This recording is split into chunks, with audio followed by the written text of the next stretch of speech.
Étude biblique sur le sujet. Les dons spirituels pour les croyants, d'après la Bible d'étude Esprit et Vie. 1 Corinthiens 12 verset 7. Or, à chacun la manifestation de l'Esprit est donnée pour l'utilité commune. Perspective générale. Le Saint-Esprit se manifeste à travers une multitude de dons spirituels donnés aux croyants. 1 Corinthiens 12 verset 7. Ces manifestations de l'Esprit sont accordées en vue de l'édification et de la sanctification de l'Église.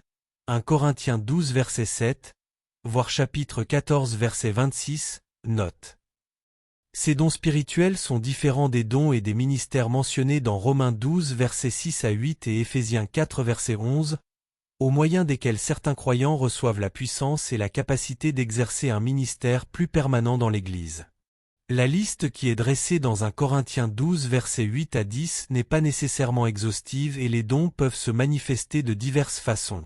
Premièrement, les manifestations de l'Esprit sont données selon la volonté de l'Esprit, 1 Corinthiens 12 verset 11, lorsque le besoin se fait sentir, et selon l'ardent désir du croyant, 1 Corinthiens 12 verset 31, 14 verset 1.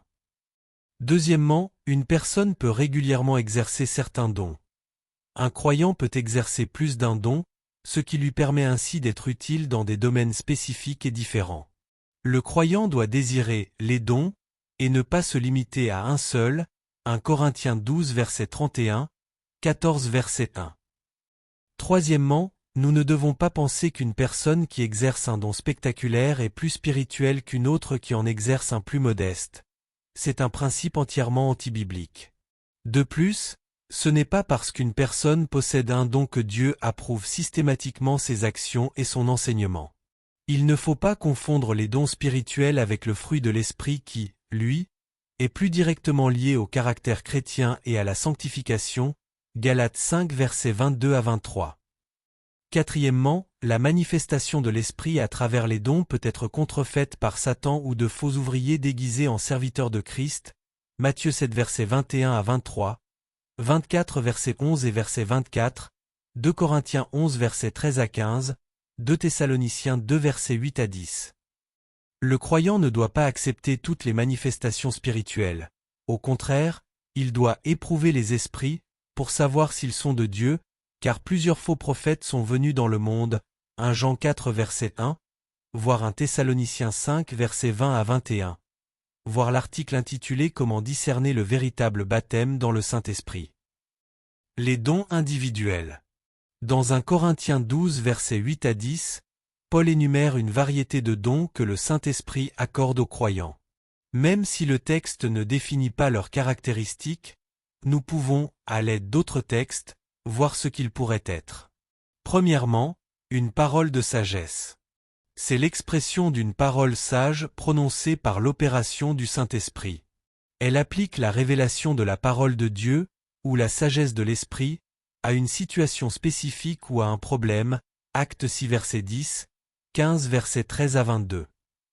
Ce n'est pas la même chose que d'avoir, pour notre vie quotidienne, la sagesse de Dieu.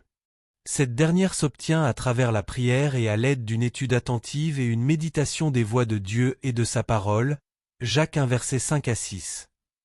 Deuxièmement, une parole de connaissance. C'est une expression inspirée par l'Esprit qui révèle une connaissance à propos des gens, des circonstances ou des vérités bibliques. Elle est souvent étroitement liée à la prophétie, Actes 5 versets 1 à 10, 10 versets 47 à 48, 15 versets 7 à 11, 1 Corinthiens 14 versets 24 à 25. Troisièmement, la foi. Il ne s'agit pas de la foi qui sauve mais d'une foi particulière, surnaturelle et accordée par l'Esprit, qui pousse le chrétien à croire que Dieu est capable d'accomplir l'extraordinaire et le miraculeux.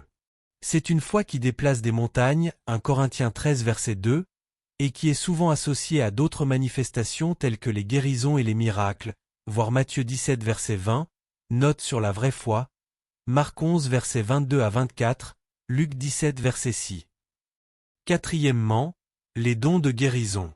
Ces dons sont accordés à l'Église pour restaurer la santé physique par des moyens surnaturels, Matthieu 4 versets 23 à 25, 10 verset 1, Acte 3 versets 6 à 8, 4 verset 30.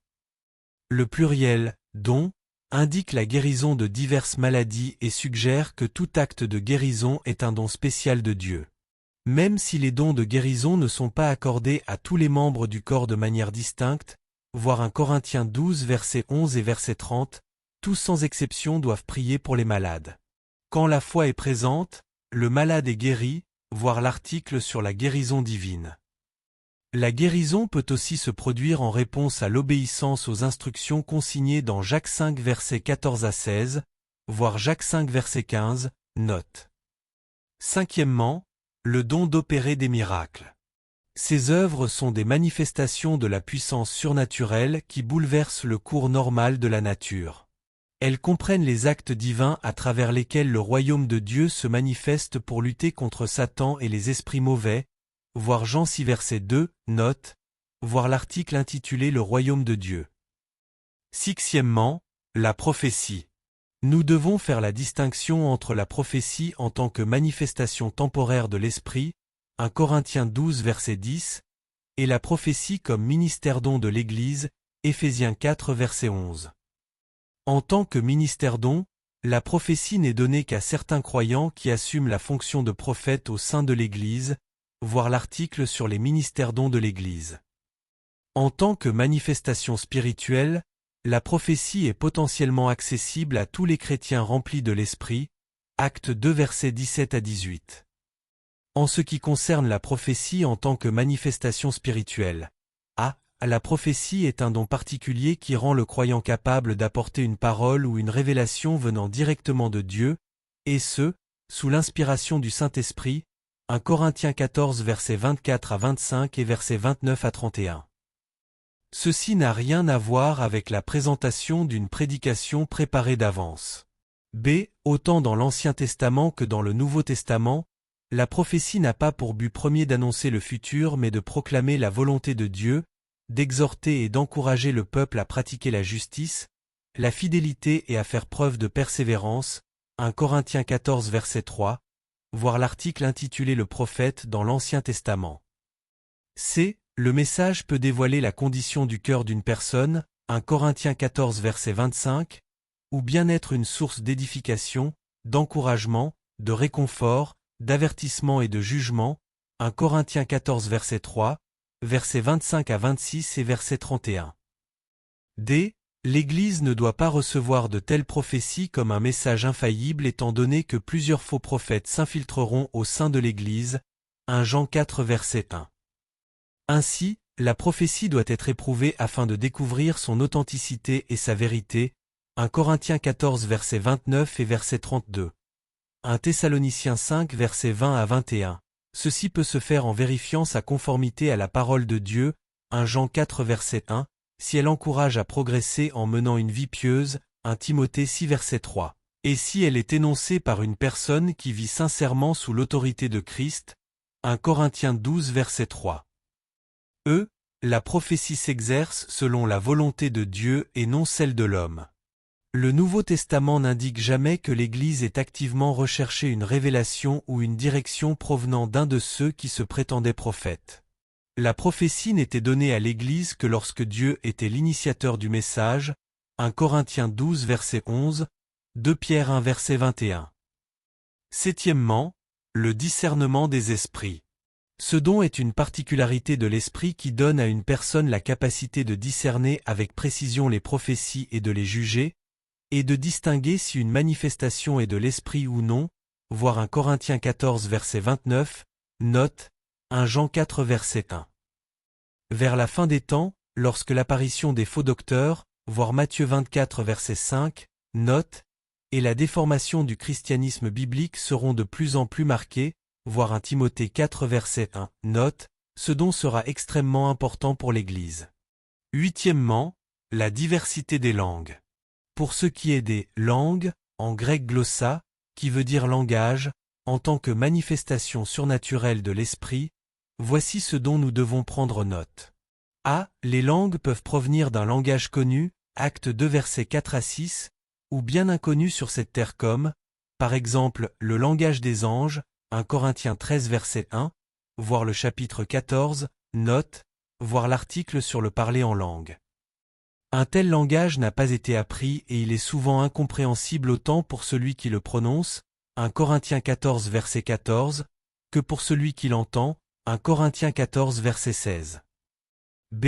Parler en langue implique que l'esprit de l'homme et l'esprit de Dieu se confondent l'un l'autre de sorte que le croyant communique directement avec Dieu, c'est-à-dire dans la prière, la louange, la bénédiction ou l'action de grâce, de façon à ce que l'expression ou la manifestation se fasse davantage à travers l'esprit que par l'intellect, 1 Corinthiens 14 verset 2 et verset 14.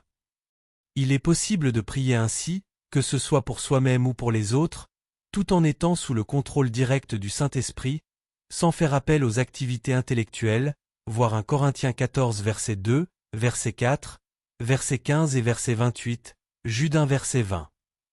C. Dans l'assemblée, les langues doivent être accompagnées par une interprétation donnée par l'Esprit qui communique le contenu et le sens de ce qui a été annoncé à la communauté des croyants à travers le parler en langue, 1 Corinthiens 14 verset 3 et versets 27 à 28. Elles peuvent contenir une révélation, une parole de connaissance, une prophétie ou un enseignement adressé à l'assemblée, voir 1 Corinthiens 14 verset 6. D. Le parler en langue dans l'assemblée doit être réglementé. Celui qui parle en langue ne doit jamais être en extase ou apparaître comme ayant perdu le contrôle de lui-même, 1 Corinthiens 14 versets 27 à 28, voir l'article sur le parler en langue. Neuvièmement, l'interprétation des langues. Ce don est une capacité conférée par l'Esprit pour comprendre et communiquer le sens d'un message en langue.